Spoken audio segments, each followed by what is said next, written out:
Individual dies are trimmed to fully expose the gingival margin and to facilitate the carving of the wax pattern. First step, a mesial cut must be made between the proximal surface of the pattern or the preparation and the adjacent tooth. Be careful when placing the saw blade. Try not to nick the margins of the preparation or scar the proximal contact areas of the adjacent tooth. We're using a 7/1000th of an inch thickness saw blade.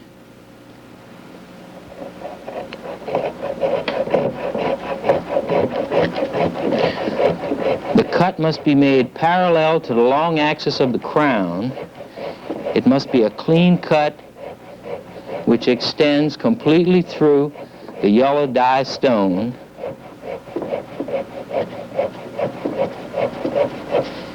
Now, in removing the saw, be very careful again not to scar the preparation.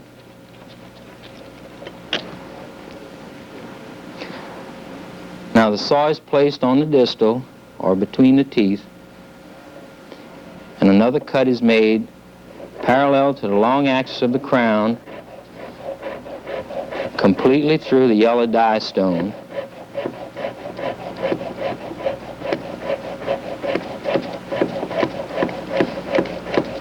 These cuts should be parallel to one another or either slightly divergent toward the occlusal in order to remove the dye.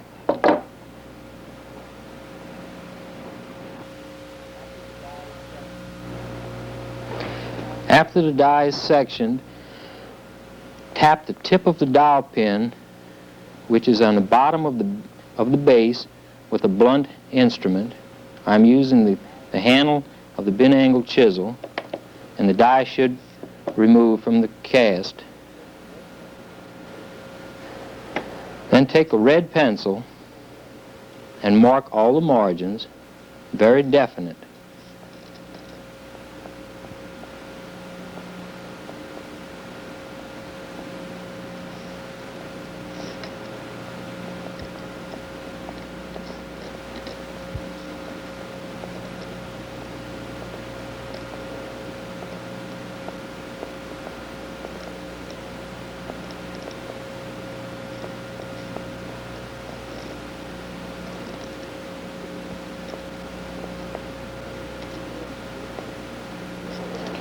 Now you can see here on the distal, the excessive stone is very close to the gingival margin. In fact, it's about 1/4 of a millimeter, which is not very much space. So you have to be very careful in trimming to prevent nicking of the margin. Now, the excessive stone or the bulk is trimmed away using a burr. I'm using a number 8 round burr. Also, an acrylic burr can be used or a stone.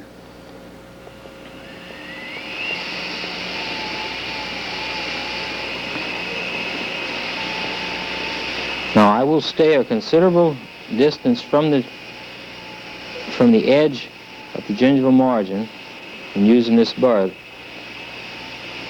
And the fine trimming will be done with the hand instrument.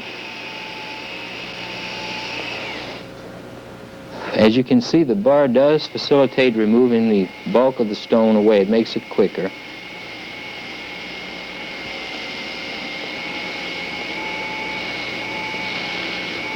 Be sure you have good finger rest and absolute control over the handpiece. Otherwise, the burr will ricochet or run, and of course it will ruin your die. Now we're ready to do the fine trimming.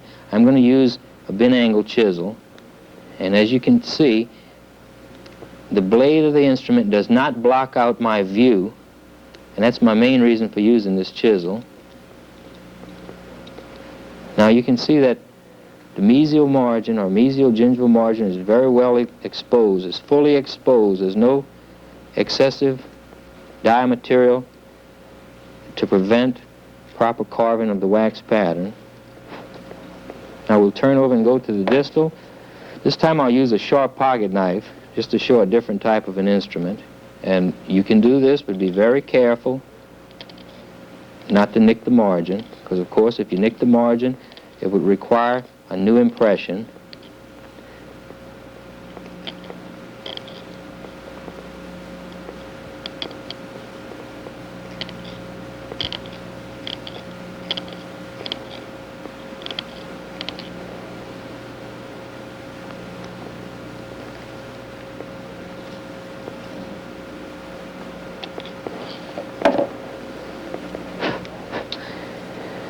Now take your red pencil and go back and re-identify your margin.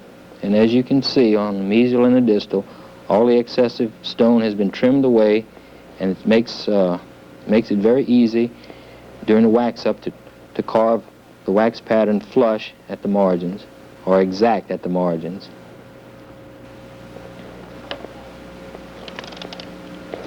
Now once your die is trimmed, you're ready for the wax up.